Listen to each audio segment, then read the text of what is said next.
comentando a lição de domingo, 1º de dezembro de 2024. Eu lhes dei o exemplo. Jesus sabia que estava vivendo os últimos dias do seu ministério e procurou ensinar aos discípulos algumas lições importantes de relacionamento com Deus, com o próximo e entre eles mesmos. Aproveitou a aproximação da Páscoa para uma reunião mais íntima com eles, onde poderia dar-lhes algumas instruções seguras através do exemplo. Os discípulos ainda tinham algumas diferenças pessoais de supremacia, tanto que, quando Jesus se sentou à mesa, houve entre eles uma contenda que desagradou a Jesus. Eles, semelhantes aos escribas e fariseus que procuravam sempre os primeiros lugares, começaram a disputar um lugar perto do mestre. E mais uma vez, o Senhor teve de lembrar aos apóstolos que o maior dentre eles seria o que, com melhor disposição, servisse seus companheiros. Eles haviam sido ensinados anteriormente sobre isto e deu-lhes o exemplo servindo a todos. Entretanto, agora, nessa hora última e solene, estavam dominados por ambições vãs e egoísticas. Leia São João capítulo 13, do versículo 1 até o 20.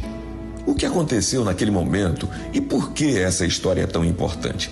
Que lições Jesus procurou nos ensinar? Na ceia, Jesus se levantou e começou a lavar os pés dos discípulos. E disse que fazia aquilo para dar a eles o exemplo de humildade e para ensiná-los o prazer de servir a Deus e ao próximo, sem procurar tentar ser o maior. Como as estradas da Palestina eram empoeiradas, os pés precisavam ser lavados constantemente. Havia sempre um servo que fazia isto, mas naquela reunião ninguém foi chamado para esse trabalho. Por isso, o próprio Jesus se dispôs a dar o exemplo da humildade, lavando os pés de todos e eternizando a cerimônia do lava-pés como necessária. Era um dia de culto e o presidente americano Abraham Lincoln participava em Washington, assentado no banco da igreja reservado ao presidente. Pelo corredor central, procurando lugar para sentar-se, veio andando um senhor idoso.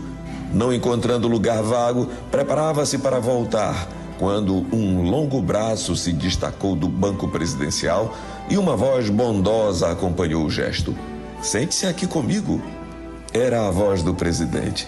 O velhinho olhou e disse: "Mas aqui é o lugar do presidente?" O presidente então respondeu: "Aqui na igreja somos todos filhos de Deus.